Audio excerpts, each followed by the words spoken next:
yang memberi hidayah kepada kita ke arah keimanan dan melebihkan agama kita ke atas sekalian agama, mengurniakan kepada kita pengutusan makhluknya yang paling mulia dan paling mempunyai kelebihan di sisinya, kekasihnya, hambanya dan rasulnya yaitu Muhammad sallallahu alaihi wasallam.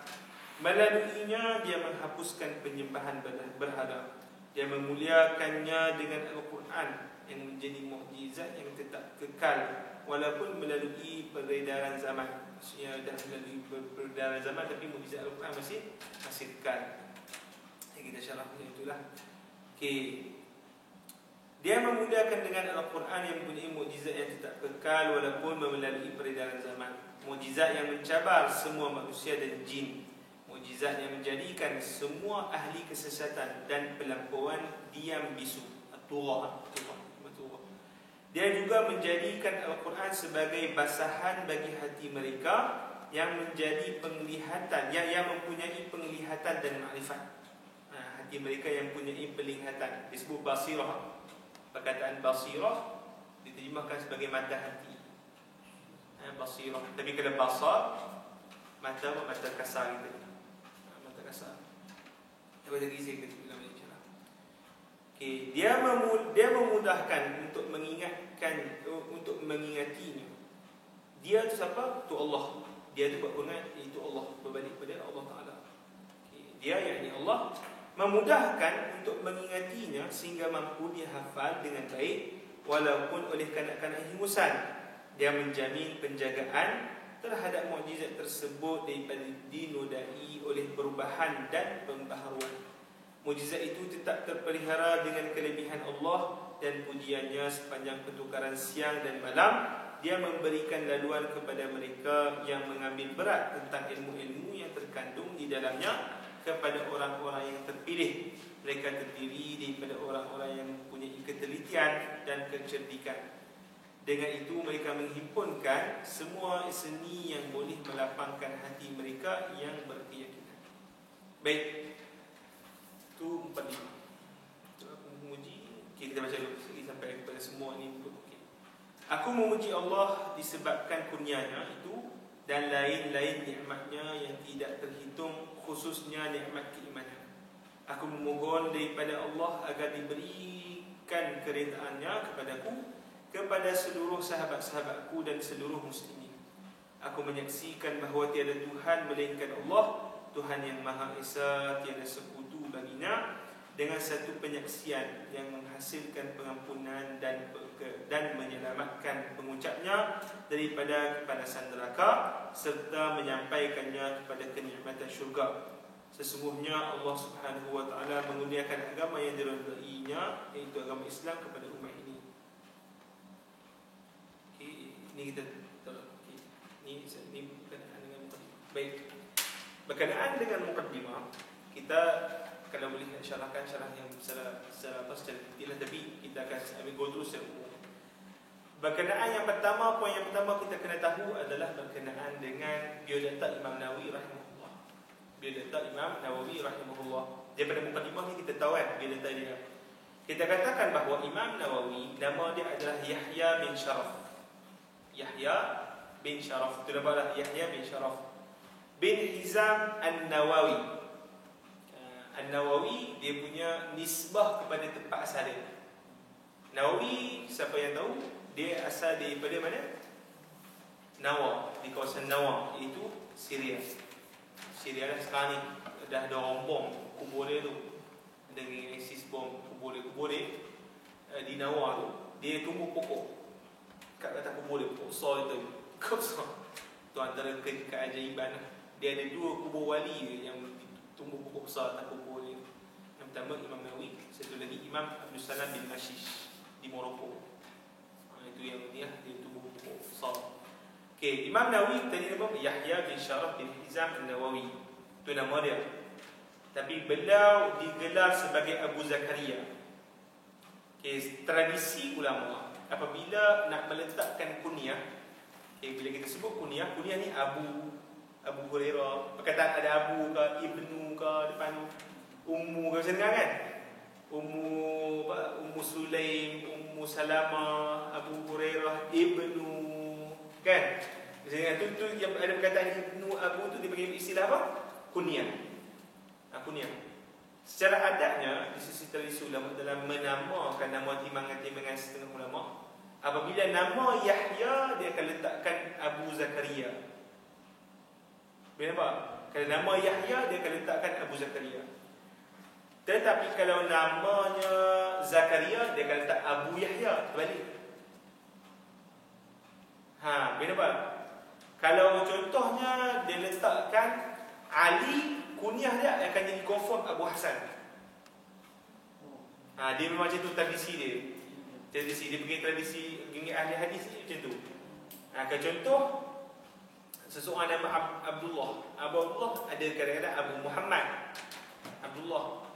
Kalau macam contoh anak Ahmad. Depan. Kunyah yang selalu dipakai adalah apa? Abu Abdillah. Ada tiga, Abu Abdillah, Abu Fadl ataupun Abu Faid. Tiga ni selalu yang dipakai bagi orang nama Ahmad. Nama ustaz apa? Hakim Tapi saya dengar yang kunyah tu anak pertama tak? Ya? Tak semesti. Tak semesti ada anak pertama. Kalau kita tengok berdasarkan cerita berdasarkan dalil hadis Nabi SAW, Nabi sendiri pernah menamakan seseorang budak yang belum balik lagi dengan nama kunyah. Sedangkan budak belum balik itu ada anak, belum ada ni. Nabi kata, Ya Aba Umair, Maza fa'ala Nughair. Wahai Aba Umair. Aba Umair ni kunyah kan? Aba, ada perkataan Aba, kunyah. Budak kecil tu ada anak lagi, tak ada. Tapi kenapa pergi Aba Umair? Itu. Ada punya adat dia, nama-nama manja, nama-nama timbangan. Boleh kan? Yang kemudian selanjutnya Muhyiddin. Muhyiddin adalah pelaqab dia. Al-Faqih. Di belakang tadi tu Muhyiddin, itu semua dia laqab. Itu gelaran dia. Kita sebut gelaran. Apa maksud gelaran? Gelaran adalah sesuatu yang diberi kepada seseorang menunjukkan kepada perkara terpuji ataupun perkara yang dikeji. Menunjukkan kepada apa? Perkara terpuji ataupun perkara yang terkeji. Contohan Muhyiddin. Muhyiddin satu gelaran. Gelaran yang terpuji ke terkeji? Muhyiddin. Muhyiddin maksudnya penghidup agama. Power tu puji lah agama. Tapi kalau A'raj ada gelaran ulama tak? Tapi namanya A'raj. A'raj maksudnya apa? Tempang. Kita terkeji lah, kan? Ataupun gelaran apa? Gelaran ta'abbata syarran. Ta'abbata syarran ni maksudnya apa? Dalam ketiak dia tu pun adalah kejahatan. Ta'abbata syarran. Dalam ketiak dia sedengki je. Maksudnya kejahatan tu dia selalu dukung pisau. Orang penyamun. Itu ta'abbata syarran. Itu apa? Itu maksudnya gelaran khusus pada orang jahat, keji. Boleh kan? Bila ta'abbata syarran dan sebagainya. Itu gelaran. Bila kita sebut gelaran diberi sama ada berdasarkan tradisi ataupun pangkat dia. Kalau perkataan Muhyiddin adalah gelaran yang diberikan secara tradisi berdasarkan nama dia itu. Nama dia. Kebanyakan dia kalau disebut Yahya ada gelaran dia Muhyiddin. Kalau contoh saya Ahmad saya akan dipanggil sebagai Syihabuddin. Gelaran saya Syihabuddin. Kalau ni Muhammad Syamsuddin. Kalau Yasin Alamuddin. Hakim pun Alamuddin juga. Itu dia punya gelaran dia tradisi. Tapi dia bukan dia bagi apa?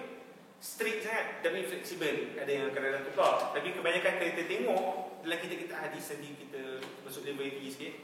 Kita tengok dalam kitab-kitab hadis, contoh yang disebut qala Imam Syamsuddin. Bila disebut Syamsuddin, kita tahu nama dia Muhammad. Itu. Qala Imam Syihabuddin, dah tahu nama Ahmad. Confirm. Itu. Dia detect dia lah, cara-cara detect dia. Itu satu berdasarkan tradisi. Satu lagi berdasarkan pangkat dia. Pangkat dia adalah bagaimana ulama mengiktibarkan dia sebagai ulama berdasarkan pangkat-pangkat tertentu. Yang pertama, dia memang confirm orang yang faqih. Orang yang faqih ni maksudnya dia punya apa, lautnya ataupun ke laut tu apa, masuk orang pakai ke laut tu apa,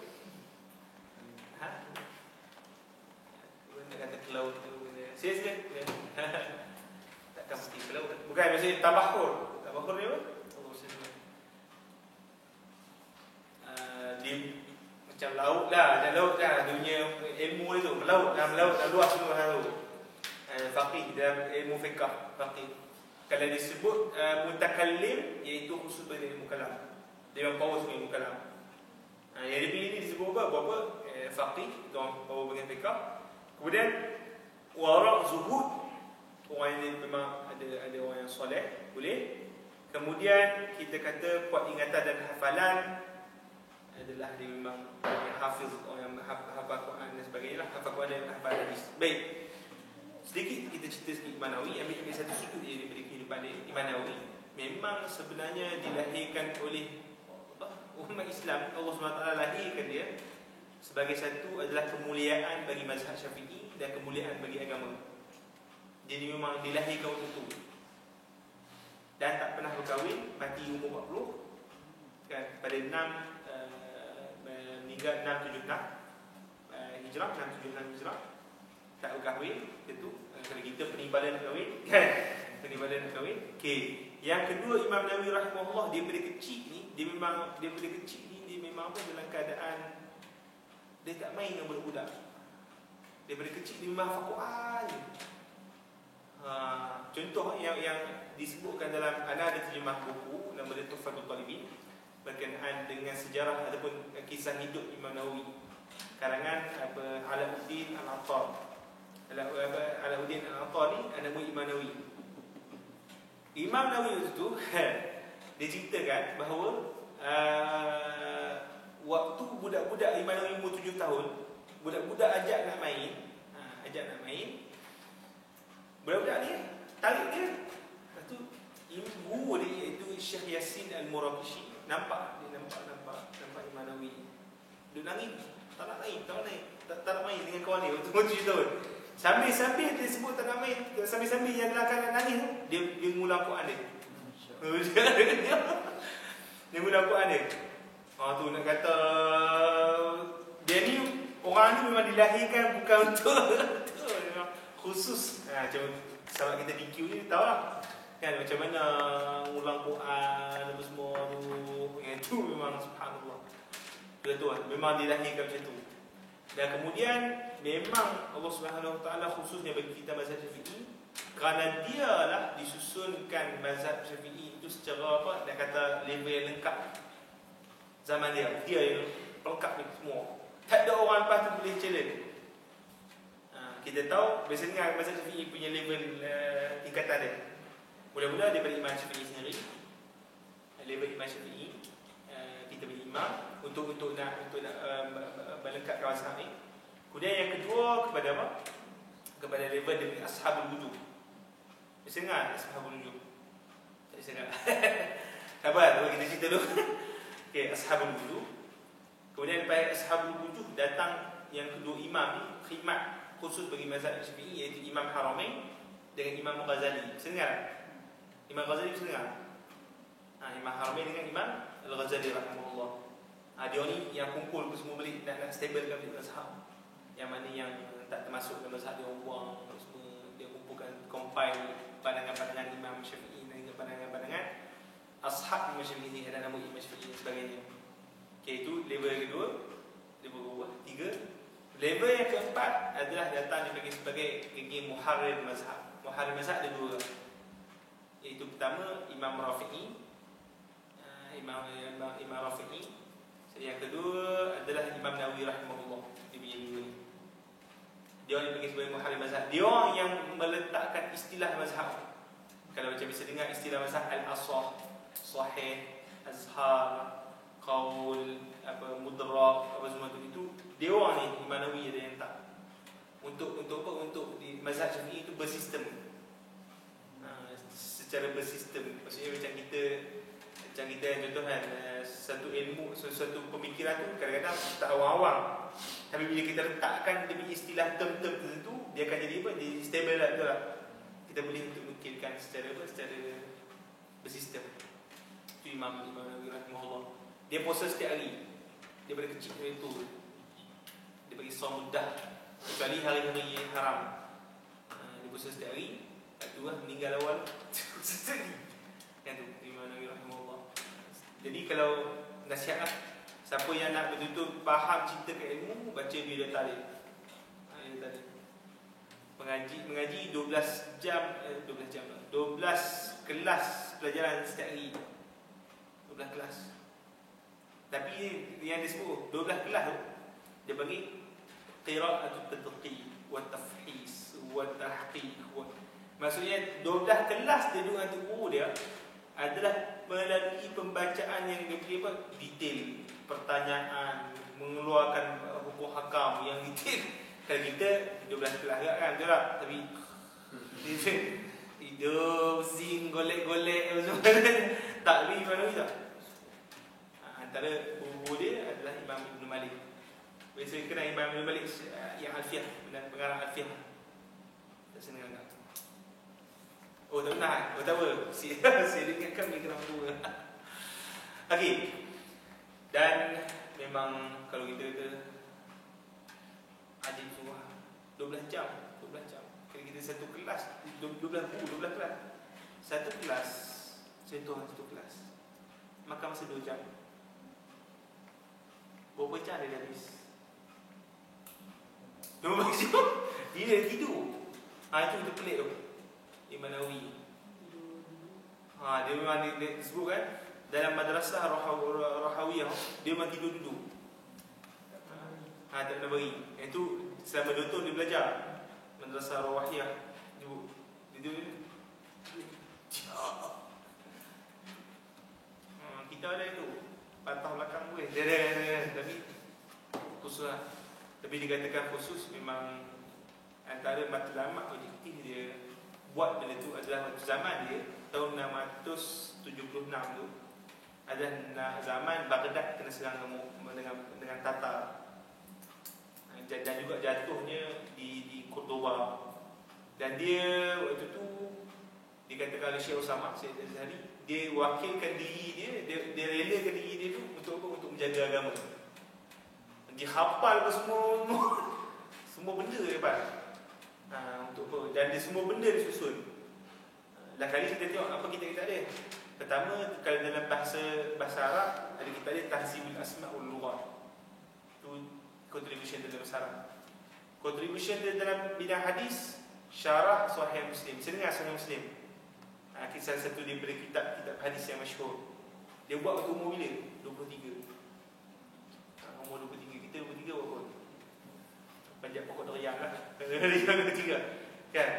Dia umur 23. Kemudian tu dalam bidang hadis. Lepas tu dia banyak lagi kitab mustalah hadis. Kitab-kitab istilah-istilah hadis yang lain. Macam kitab Taqrib wa Taysir. Kitab dia juga dalam bidang hadis. Dan banyak lagi lah. Okay, kemudian dalam kitab fiqah dia cakap banyak. Memang semua saja kitab dia dalam bahasa Indonesia. Semua kitab. Apa dia? Majmu', Tahqiq, Minhaj, Rawdah, Bintu dia. Tak ada sejak. Memang tak ada kitab lain. Kan tu dia bersudut contribution dia dalam masalah tu.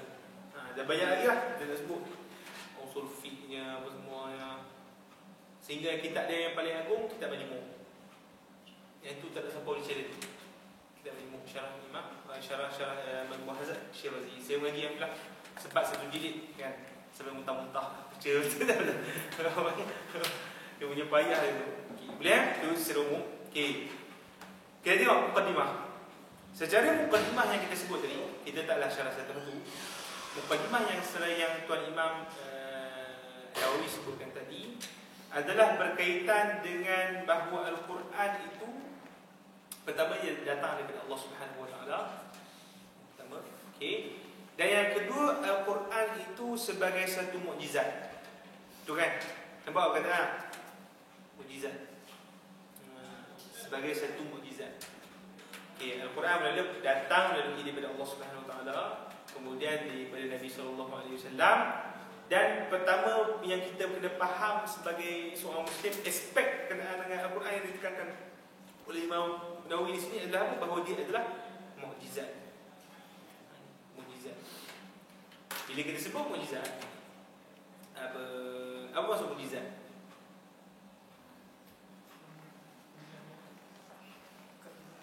Okey. Apa syidah? Syidah. Ya. Okay, kalau kita bahasa Arab dia amrun khariqun lil adati an yazharu ala yadi mudda'in nubuwah. Okey, maksudnya apa dia? Adalah macam ustaz kita sebut tadi lah. Perkara yang mencari adat. Khariqun lil adat, perkara yang mencari adat.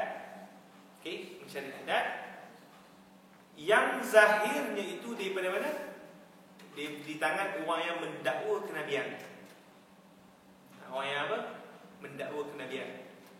Jadi kita kata itu adalah mukjizat kerana dia mencari adat. Mencari adat maksudnya yang kita luar daripada kebiasaan. Contoh apa? Kalau api kebiasaan dia membakar, tapi disebabkan mukjizat dia tak bakar. Kan? Seperti siapa? Pada siapa? Nabi Ibrahim kan? Secara adatnya ular tak datang daripada tongkat, dia tongkat dia ular.